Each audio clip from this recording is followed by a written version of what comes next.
안녕하세요. 5월 26일 화요일 아침마다 새로운 이성진 목사입니다. 오늘 묵상 부분은 누가복음 20장 19절에서 26절인데요. 19절을 먼저 읽지요. 서기관들과 대제사장들이 예수의 이 비유는 자기들을 가리켜 말씀하신 줄 알고 즉시 잡고자 하되 백성을 두려워하더라. 아멘. 예수님에게는 적들이 있었는데 오늘 말씀에 서기관과 대제사장들이었습니다. 이들은 예수님께 마지막으로 싸움을 걸어오는데 예수님께서는 이 싸움에 대해서 어떻게 싸우실까요? 서기관들은 율법학자로 부르는 사람들이었죠. 이 사람들은 종교 지도자들입니다. 끝내 예수님을 죽인 사람들이었죠.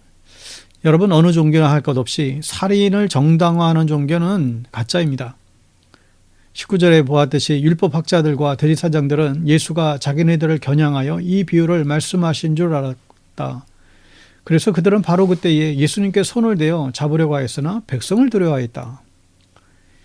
당시 대제사장들, 이 안나스와 가야바를 가리키는데 이 둘은 장인과 사위의 관계였어요. 대제사장이 둘이라는 것부터가 엄청난 사실 문제였지요. 예수님의 머리털 비유를 듣고 그들의 화가 났습니다. 그래서 예수님을 죽이려고 들어요. 그런데 문제가 무엇이었습니까? 때는 유월절입니다. 종교적인 신념이 가득한 유대인들이 모이는 날이에요. 이 사람들을 자극하면 무슨 일이 벌어질지 모르죠. 이 사람들은 죽음을 두려워하지 않는 사람들이었기 때문입니다.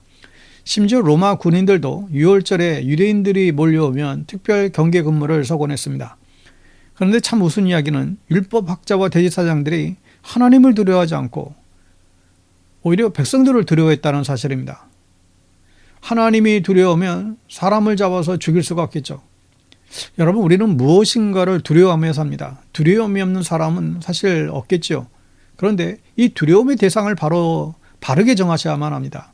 예수님께서는 하나님을 가장 두려워하셨어요.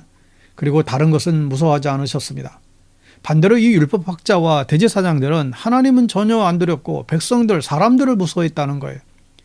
여러분, 우리 주변에 오늘날 우리를 겁주는 것들이 너무나 많이 있습니다. 경제적인 어려움, 또 여러 가지 건강과 또 자식의 문제들, 또 진로의 문제들 많지요. 우리를 아주 겁주는 것들이 많습니다. 여러분, 그러나 그 모든 것들이 하나님보다 우리가 거기에 더 무서워해서는 안 될 것입니다. 여러분, 두려움의 대상을 바르게 정하십시오. 우리는 사람이 아니라 어떤 환경이 아니라 하나님을 두려워하며 살 수 있게 되길 바랍니다. 율법학자들과 대제사장들은 포기하지 않고 예수님께 정탐꾼을 보내요. 그리고 예수를 함정에 빠뜨리려고 하죠. 그래서 22절에 이렇게 물어요. 우리가 황제에게 세금을 바치는 것이 옳습니까? 옳지 않습니까? 세금 문제는 예나 지금이나 민감한 문제인데 로마의 세금도 굉장히 아주 강팍했습니다. 로마가 멸망한 이유 중에 하나가 과도한 이 세금 징수에 있었음을 역사는 얘기하죠. 로마는 잔인하게 세금을 걷었어요. 로마는 사람들에게 무조건 세금을 매겼는데 가뭄에 흉년이 들어도 무조건 세금을 내야 했어요. 그래서 세금 때문에 종종 반란이 일어나곤 했습니다. 세금은 황제가 일방적으로 정했습니다. 황제가 자기가 필요한 만큼 정하면 식민지는 다 내야만 했던 것이죠. 그래서 황제에게 세금을 바치는 것이라는 표현을 늘상 하곤 했지요. 유대인들은 이 세금 문제로 반란을 일으켰습니다.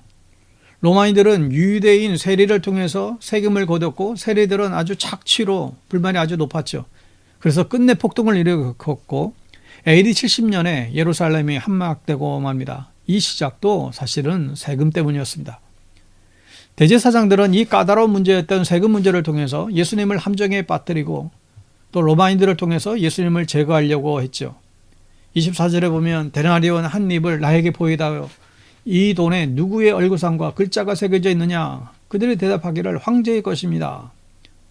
한 데나리온, 이 돈은 로마 돈인데 이 로마 군대에 월급을 주기 위해서 만든 돈이에요. 그 데나리온은 당시 황제의 얼굴이 들어있었고 한 데나리온은 하루 일한 임금 정도의 하루 일당 이 가치가 있는 동전이었습니다. 25절에 예수께서 그들의 말하기를 그러면 황제의 것은 황제에게 돌려주고 하나님의 것은 하나님께 돌려드려라. 여러분, 가이사의 것은 가이사에게, 하나님 것은 하나님에게. 이게 무슨 말장난 같은 말이지만 이 속에는 너무나 깊은 뜻이 담겨져 있죠. 처음에 질문이 무엇이었어요? 황제에게 세금을 바치는 것이 옳으냐라는 질문이었어요. 이에 예수님의 대답은 그 대답에 합당한가요? 물어본 사람의 뜻은 로마 황제에게 바치지 않고 내 것을 뺏기지 않겠다라는 뜻이었어요. 식민지에서는 수입의 10%를 세금으로 로마에 바쳐야 했습니다. 이 세금을 안 내려면 군대에 가곤 했습니다. 유대인들은 하나님께 11조를 드려야 됐고 또 황제에게 똑같은 액수의 세금을 바쳐야 했던 것이죠. 참 먹고 살기 힘든 세상에 많은 사람들은 하나님께 드릴 11조를 황제에게 드렸던 거예요. 예수님께서는 황제에게 바치는 것도 있지만 하나님께 드려야 될 것도 있다고 분명히 지적하시죠. 너희들은 왜 황제만 두려워하느냐? 하나님께 드릴 게 있다. 왜 이것을 생각지 않느냐? 대제사장에게 전해라. 하나님의 것을 내 것까지 사용하지 말아라. 또한 황제의 것과 하나님의 것을 구분하는 것은 이 이야기를 듣는 사람들에게 돌려버렸죠. 지금 우리들에게 돌려버린 것과 같습니다. 하나님께 드릴 것은 목사가 정해주지 않아요. 여러분 스스로 정하십시오. 하나님께 내가 드려야 될 것이 무엇인가? 26절에 그들은 백성 앞에서 예수의 말씀을 책잡지 못하고 그의 답변에 놀라서 입을 다물었다. 예수님의 이 지혜로운 대답에 사람들은 놀라서 그저 도망가게 됩니다. 여러분 오늘 이 예수님께서 이 세금 문제로 이 질문에 접근해 오실 때 이 예수님이 싸우시는 방법을 주목해 보십시오. 사실 이게 싸움이죠. 근데 예수님이 어떻게 싸우셨습니까? 목소리를 높이지 않으셨어요. 다른 사람에게 말로 상처를 주지 않으셨죠. 지혜로운 말씀으로 싸움을 어쩌면 피해 가셨습니다. 싸워서 이기는 것이 잘하는 것이 아니라는 거예요. 여러분 싸움을 피하는 것이 예수님의 방법이고 지혜로운 방법입니다. 싸움은 이겨도 이긴 게 아니에요. 안 싸우는 것이 가장 사실 잘한 것이죠. 예수님처럼 여러분 싸움이 아니라 평화를 잘하는 사람이 될 수 있기를 바랍니다.